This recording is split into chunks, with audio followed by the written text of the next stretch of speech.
Synopsis.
L'évolution. C'est un changement génétique qui survient graduellement dans une population. Les changements se réalisent généralement sur plusieurs générations. Par rapport à l'histoire de la vie, l'espace de quelques générations représente une très courte période.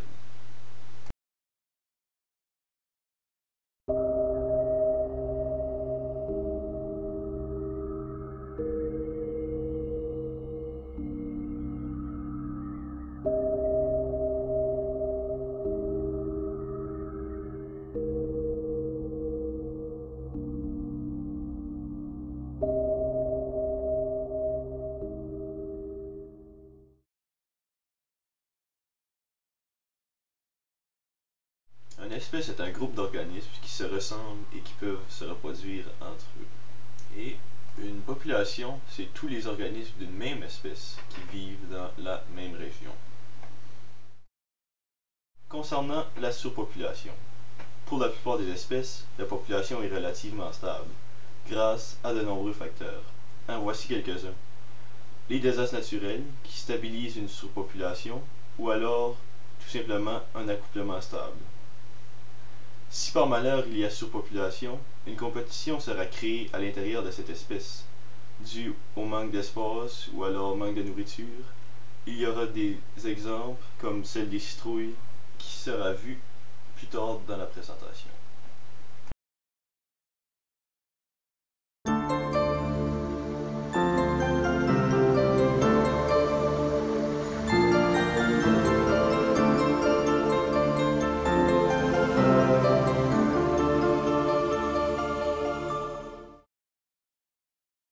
Une adaptation anatomique permet à un organisme de se protéger en copiant l'apparence d'une autre espèce. Par exemple, le mimétisme. Une adaptation physiologique, c'est lorsqu'il y a changement dans le processus métabolique d'un organisme. Par exemple, la pénicilline était un remède miracle jusqu'à ce que d'autres bactéries apparaissent.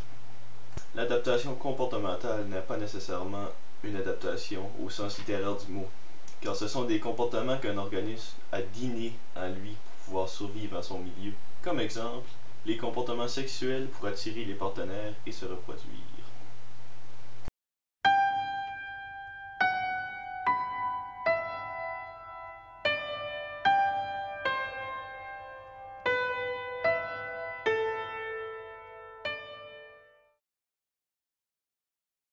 Encore d'autres terminologies.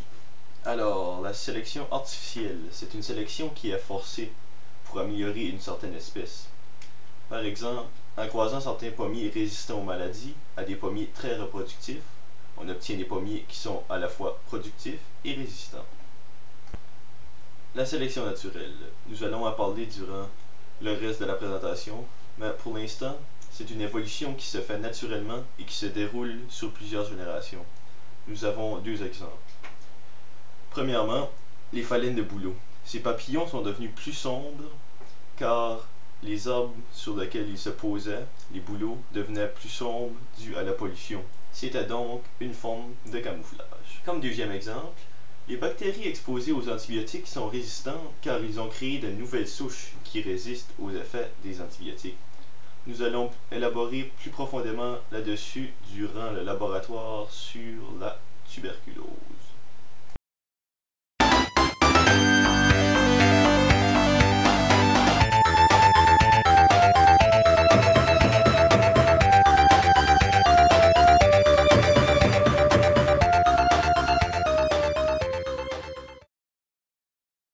Enfin, pour terminer, la terminologie, la paléontologie. C'est la science qui étudie les fossiles. Cette étude est attribuable à Georges Cuvier. Nous connaissons la science qui étudie les fossiles, mais qu'est-ce qu'un fossile? Les fossiles sont des organismes, des fragments d'organismes ou des marques d'organismes qui se sont conservés dans la roche. Cette roche est généralement sédimentaire. Il existe 4 types de fossiles: les empreintes, les moules, les moulages et les pétrifications. Le catastrophisme. C'est une hypothèse proposée par Cuvier, le même que tout à l'heure, qui dit que des catastrophes avaient détruit à divers intervalles des espèces qui vivaient dans une région donnée.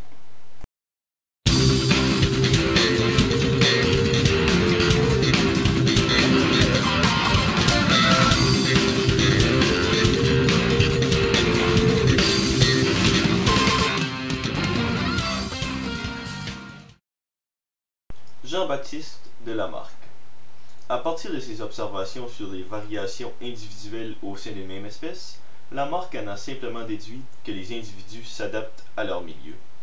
Si les conditions climatiques ou géologiques changent durablement, les êtres vivants transforment leur corps, mais pas de manière contrôlée. Un organe peut donc se modifier pour répondre à un besoin. De plus, cette transformation est transmissible à la descendance. Pour Lamarck, ces modifications sont graduelles et non perceptibles à l'échelle humaine. Son hypothèse fut rejetée après que les scientifiques de l'époque aient ramassé assez d'informations sur les caractères acquis.